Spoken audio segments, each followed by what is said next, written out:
Bienvenidos a esta clase en la que hablaremos sobre la insulina, que es la hormona anabólica por excelencia. Hoy vamos a estar platicando un poquito de historia, les voy a explicar sobre la biosíntesis de la insulina, vamos a hablar sobre su receptor, cómo lleva a cabo sus efectos y pues sus principales funciones, cuáles son los principales tejidos en donde tiene participación y hablarles sobre esta hormona que es secretada por el páncreas y que pues va a estar metida prácticamente en todos lados. Va a ser como esa directora de orquesta que en el momento en el que existe hiperglucemia va a coordinar todas las rutas metabólicas que tengan que ser activadas para que esta glucosa sea utilizada de manera súper óptima, súper efectiva y súper rápido. Fíjate, cuando hablamos de la insulina, te decía, lo primero que vamos a considerar siempre es la historia. En 1921, 1922, Banting y Best son los primeros en aislar esta hormona. Fueron acreedores al premio Nobel 2 años después por esta razón. Y bueno, sabemos que se encuentra en el brazo corto del cromosoma 11. Es la región en donde se localiza el gen de la insulina. El páncreas entonces tiene dos porciones, como tú ya sabes, esto lo viste desde histología. Tiene una porción exócrina, una porción endócrina. En la porción exócrina, pues principalmente vamos a estar hablando del jugo pancreático, los ácidos pancreáticos, bicarbonato y enzimas, como por ejemplo la amilasa, la lipasa, fosfolipasas, proteasas o peptidasas, y pues esto va a tener una gran importancia en la función digestiva. Tenemos entonces aquí un pequeño corte histológico en donde te quiero mostrar los islotes de Langerhans, por supuesto que son aquellos en donde vamos a tener las células encargadas de la función endocrina y bueno, aprovechar este esquema para mostrarte o recordarte cómo lucen los acinos en un corte histológico y que son ellos los encargados de la porción exócrina. Entonces, en los islotes de Langerhans vamos a tener diferentes tipos de células. Tenemos a las células alfa, que están en una proporción del 25%, que secretan glucagón, las células beta, que ocupan un 60% y son responsables de producir insulina y amilina, las delta, que están en un 10%, secretan somatostatina, y las PP, que están en un 5% y secretan péptido pancreático. Esto que te estoy dibujando aquí, por supuesto, es una célula. En este caso va a ser una beta pancreática porque ellas pues, son nuestras células estrellas de la clase. Ellas son las que sintetizan y secretan a la insulina. Entonces vamos a ver qué es lo que sucede primero. Mira, el principal estímulo para la secreción de insulina es la hiperglucemia. Resulta que las beta pancreáticas expresan este glucotransportador GLUT2 que va a estar funcionando como un glucosensor. Grábate esto, es súper importante. Este glucosensor, es decir, GLUT2, va a estar ahí tomando la señal de cuánta glucosa hay en el sistema, es decir, circulando a nivel plasmático. Obviamente la función de este GLUT2 es permitir la entrada de la glucosa al interior de la célula. La glucosa, por supuesto, va a entrar a glucólisis. Esto me va a llevar, como tú ya sabes, en la versión ultra abreviada a piruvato. El piruvato entra a la mitocondria y aquí, bueno, gracias al ciclo de Krebs y fosforilación oxidativa, tengo la producción de un montón de ATP. Además, acuérdate que el inicio de esta glucólisis lo hace una glucosinasa, que no se inhibe por producto. Entonces, tengo esta producción masiva de ATP, toda la glucosa que va a estar entrando va a llegar a esta vía. Y resulta que estas altas concentraciones de ATP van a tener un efecto muy importante, que es ir dirigidos, o esta concentración va a afectar un canal de potasio sensible al ATP. Entonces, cuando hay un aumento de ATP, este canal se cierra. Al cerrarse, el potasio que debería estar saliendo se queda dentro de la célula.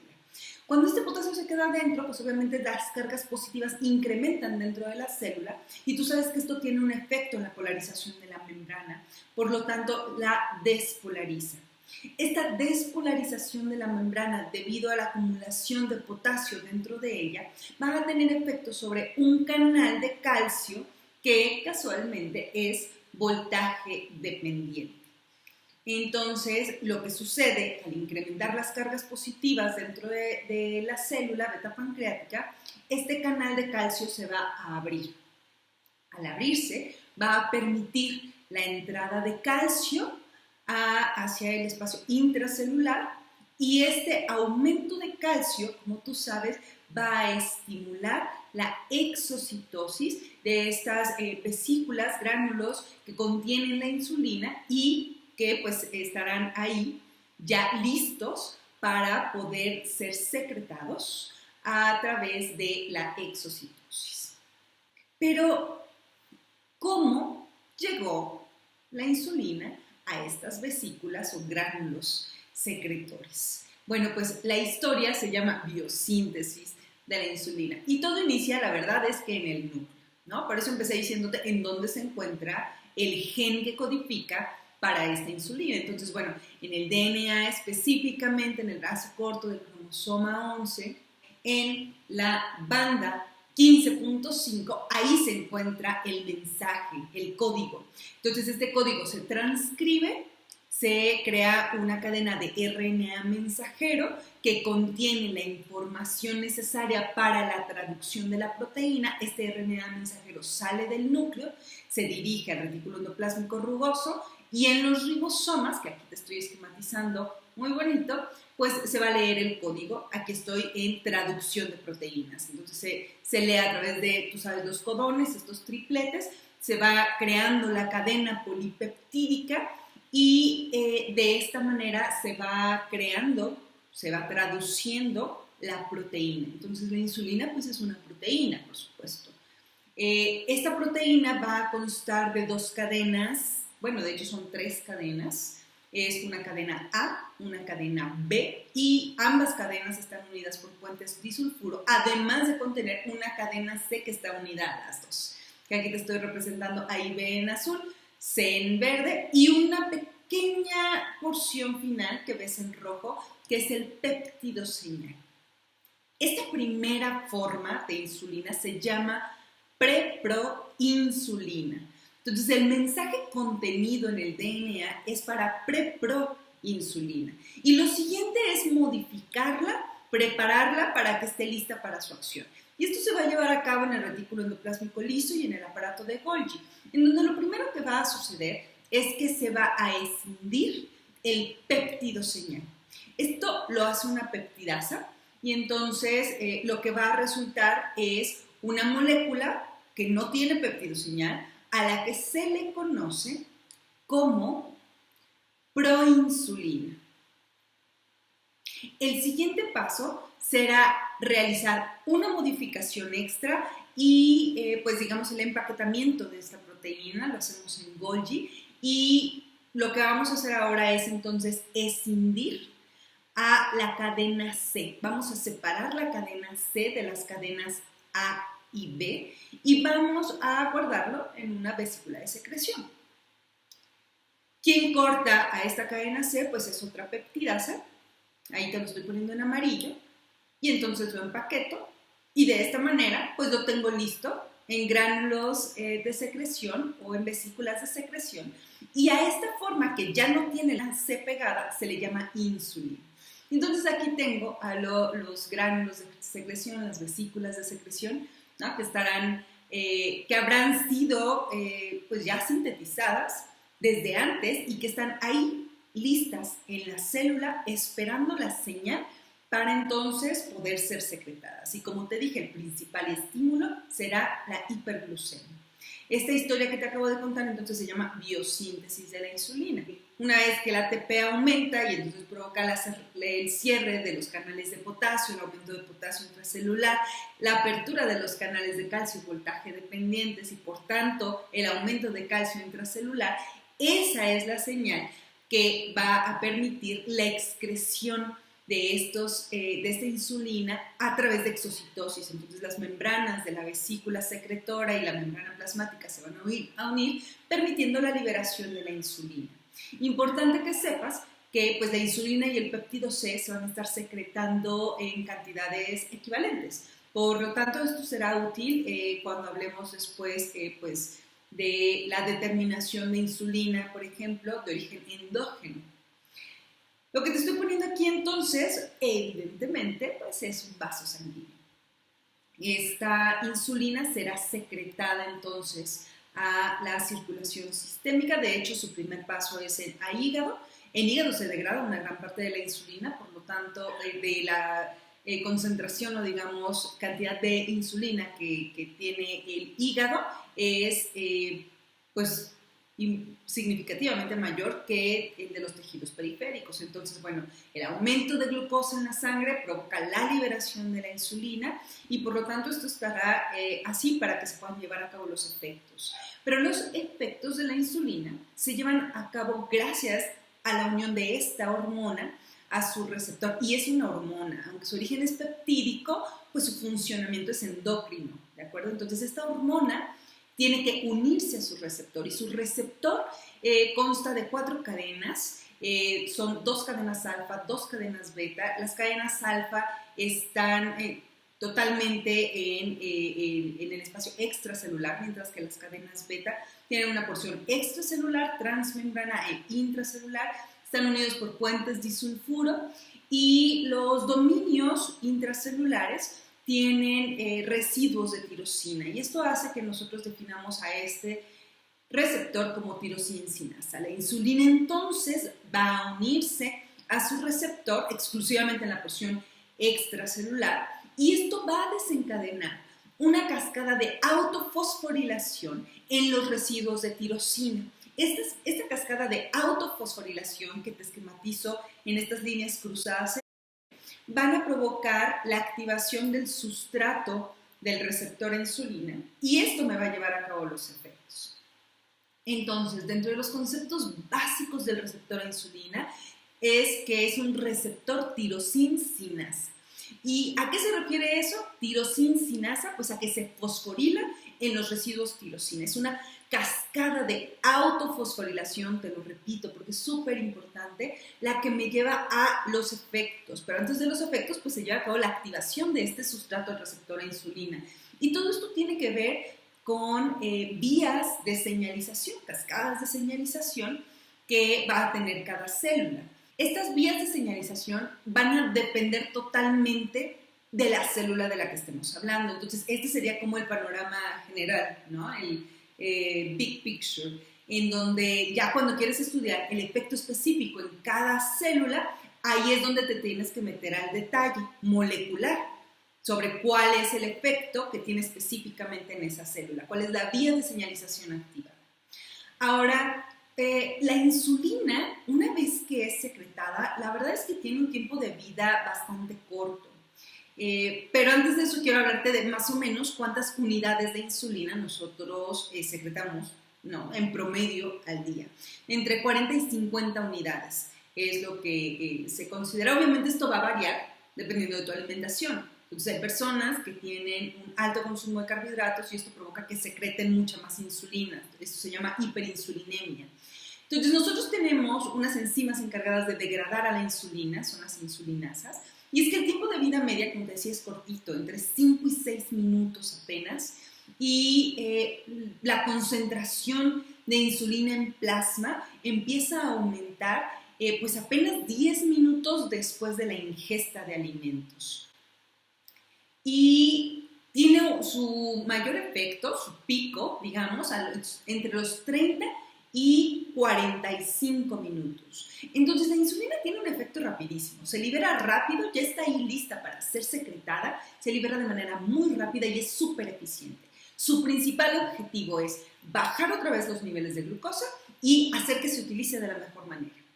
Pero hay por ahí otros estímulos que pueden provocar la secreción de insulina, y es que resulta que la presencia de glucosa en el intestino, especialmente en ilion, específicamente en las células L, provoca la liberación de unas hormonas llamadas incretinas. En este caso, la que más nos va a importar, donde vamos a prestar atención, es GLP-1, que es el péptido parecido a glucagón 1. Esta es una hormona que resulta que se une a la célula beta pancreática a través de un receptor que está ligado a proteína GS. Este receptor va a provocar la activación de la adenilciclasa o adenilatociclasa con aumento de AMP cíclico y activación de proteína sinasa A. En la célula beta pancreática, en este estímulo, lo que va a provocar esta activación de la proteína sinasa A será el incremento de la concentración también de calcio. Esto, como ya estarás adelantando, pues va a provocar un efecto, digamos, sinérgico, un mayor efecto en la liberación de insulina. Esto se le conoce como efecto incretínico. Y esto explica por qué la glucosa consumida por vía oral provoca mayor liberación de insulina que aquella que es inyectada por vía intravenosa. Y bueno, ¿cuál es el estímulo para que las células L secreten esto? Pues principalmente es la presencia de glucosa, pero ¿qué crees? Que también la anticipación de la llegada de alimento provoca la secreción de las incretinas. Tenemos entonces aquí los efectos. Te voy a hablar de los principales, son muchos, y lo vamos a ver de manera como un poquito general. El primero que te voy a pintar aquí, por supuesto, es el hepatocito, ¿no? Tú sabes que la glucosa, cuando entra gracias a GLUT2, va a entrar a glucólisis, forma piruvato, entra fosforilación oxidativa, bueno, ciclo de Krebs, fosforilación oxidativa, y pues la generación de ATP. Cuando cumple sus requerimientos energéticos, entonces esta glucosa se guarda en forma de glucógeno. Cuando ya no me cabe más glucógeno, entonces empiezo a formar lípidos. ¿De acuerdo? Y estos lípidos, en realidad, lo que se forman son triacilglicéridos. Y todo esto está estimulado por la insulina. La insulina, entonces, cuando se une a su receptor en el hepatocito, va a estimular, como estás viendo ahí, glucólisis, formación de glucógeno, formación de lípidos, y por ahí voy a tener otros efectos, como por ejemplo, que va a estimular la captación de los aminoácidos. Esto que te estoy dibujando aquí es un canal de aminoácidos y lo que permite, por supuesto, es la entrada de estos aminoácidos y la consecuente síntesis de proteínas. Vamos a ponerlo entonces en forma de listado. Los efectos de la insulina tras unirse a su receptor en el hepatocito será, en primer lugar, el aumento de la glucólisis, el aumento de la glucogénesis, es decir, formación de glucógeno. En tercer lugar, el aumento de la lipogénesis. Además, por supuesto, en el transporte de estos lípidos. En cuarto lugar, la captación de aminoácidos y la síntesis de proteínas. Esto es en un sentido positivo, pero por supuesto la insulina también va a tener un efecto negativo en algunas vías, como por ejemplo inhibe a la gluconeogénesis e inhibe a la glucogenólisis, es decir, las vías contrarias. ¿Qué sucede en el músculo esquelético? Otro de los tejidos blancos favoritos de la insulina. En primer, el músculo esquelético es un tejido insulino dependiente. Esa es una de las cosas básicas y elementales que debes mantener en mente. La glucosa, cuando el músculo está en reposo, sobre todo, no puede entrar a menos de que lo haga a través de su glucotransportador GLUT4. Para eso, insulina se une a su receptor, activa el sustrato del receptor de insulina y esto permite la translocación de GLUT4 a la membrana del músculo esquelético. Con GLUT4 expresado en la membrana, entonces la glucosa puede entrar a este tejido, a estas células, en realidad sería el miocito, y llevar a cabo su glucólisis para ser llevado a piruvato, lactato, por ejemplo, si es necesario, puede hacer también entrar a glucólisis aerobia para oxidar totalmente esta glucosa. Cuando ya está satisfecho, puedo formar glucógeno también y dejarlo en reserva. Por supuesto, también voy a tener expresados canales de aminoácidos para permitir la captación de estos aminoácidos y llevar a cabo la síntesis de proteínas. Y la insulina estimula todas estas reacciones. Entonces es la insulina la responsable de la translocación de GLUT4, pero también estimula glucólisis, pero también estimula glucogénesis, pero también estimula la captación de aminoácidos y síntesis de proteínas. Y por lo tanto lo tenemos aquí también en la lista. Y recuerda que siempre que estamos hablando de los efectos positivos de la insulina, debes pensar de cuáles son sus efectos negativos. En este sentido, el músculo esquelético sería la disminución o la inhibición más bien de la glucogenólisis y por supuesto de la proteólisis. Importante mencionar que en el músculo esquelético, cuando está en actividad, puede translocarse GLUT4 sin la necesidad de la presencia de insulina. ¿De acuerdo? Entonces, esto que acabo de decir, se necesita fuerza de la insulina para utilizar la glucosa, estamos hablando del músculo en reposo. Por supuesto, ahí tendríamos que meternos a la fisiología del músculo durante el ejercicio, que no es el tema de esta clase, pero resulta de verdad interesantísimo. Entonces, vamos a continuar con nuestro esquema. Y aquí lo que te estoy dibujando aquí, evidentemente, es el tejido adiposo. Estos son mis adipocitos. Y el tejido adiposo es también insulino dependiente. ¿Cuáles son los dos tejidos insulino dependientes? Músculo esquelético y tejido adiposo, nada más. Entonces, en este sentido, lo que hace el adipocito es exactamente como lo describimos para músculo esquelético, la glucosa para poder entrar al adipocito, y esto sí es en reposo o en movimiento, no tiene nada que ver. Para que glucosa entre al adipocito, forzosamente tiene que estar GLUT4 en su membrana. Y GLUT4, acuérdate que es un glucotransportador que se encuentra almacenado en vesículas en el citosol. Y otra vez, te lo repito, para expresarse en la membrana tiene que translocarse, y para que esto suceda se requiere de la insulina. Entonces, insulina se une a su receptor, activa esta cadena, esta cascada de autofosforilación, se activa sustrato del receptor de insulina y entonces se transloca GLUT4 para la entrada de glucosa al adipocito. Una vez que la glucosa entra al adipocito, va a entrar, por supuesto, a glucólisis, igual que para las otras células. En este caso, además de, por supuesto, llevar a cabo la glucólisis hasta sus últimas consecuencias para la obtención de energía y el buen cumplimiento del metabolismo energético de esta célula, vamos a tener superactiva la lipogénesis. Y entonces vamos a llevar, por ejemplo, de hidroxiacetona, fosfato a glicerol, voy a llevar el resto, por ejemplo, de la glucosa, una otra porción, hacia acetilcoenzimada para la formación de lípidos. Esto se llama lipogénesis, es decir, voy a formar ácidos grasos, glicerol, voy a integrar entonces triacilglicéridos, porque esta es la principal forma de almacenamiento de los lípidos. Y por otro lado, ¿te acuerdas de estos lípidos que vinieron, por ejemplo, del hígado? Porque el hígado también estaría en este sentido construyendo lípidos de la glucosa que sobró. Estos lípidos que están siendo transportados a través de lipoproteínas requieren también de la insulina para activar una lipasa que se expresa en el endotelio, justamente en esta región.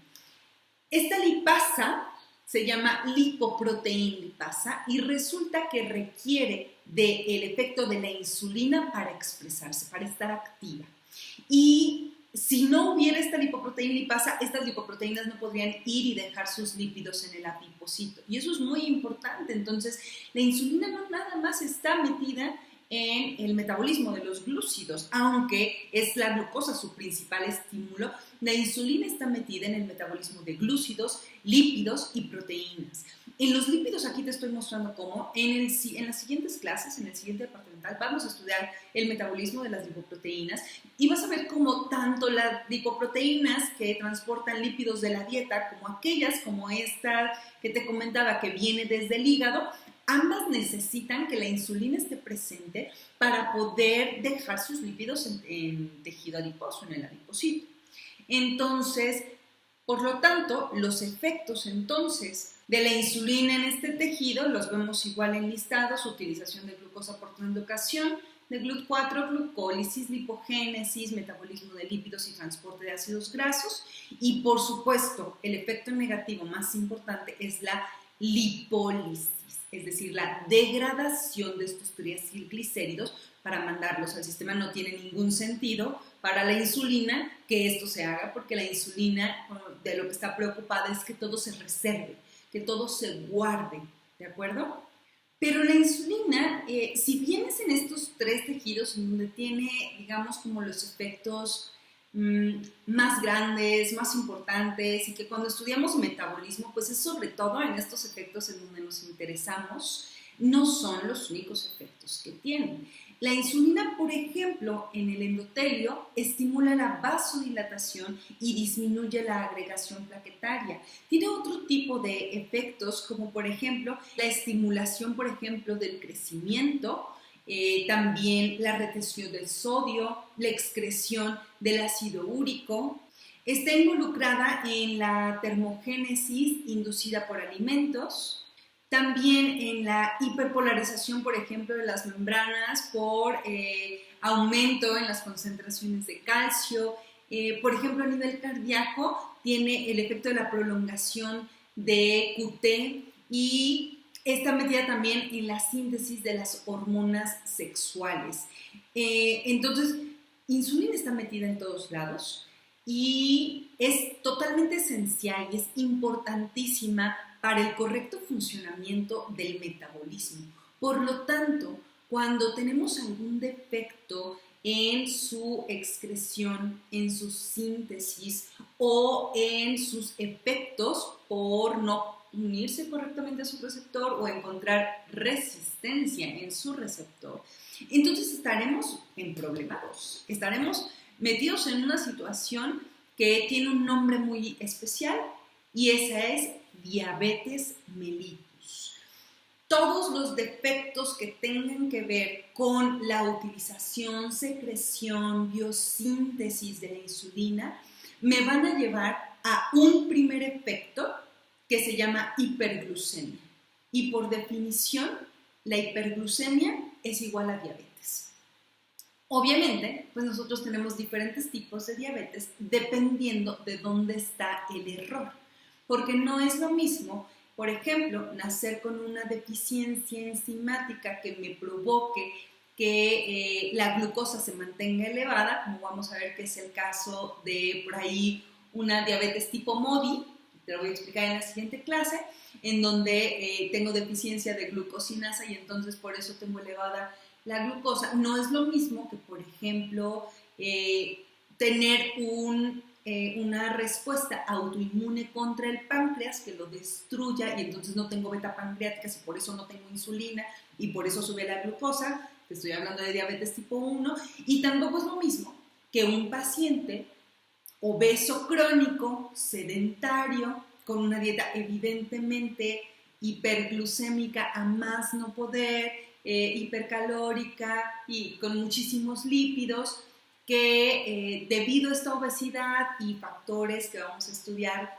moleculares, provoca o desarrolla una resistencia al efecto de la insulina. Y entonces, aunque la insulina esté ahí, el receptor no funciona.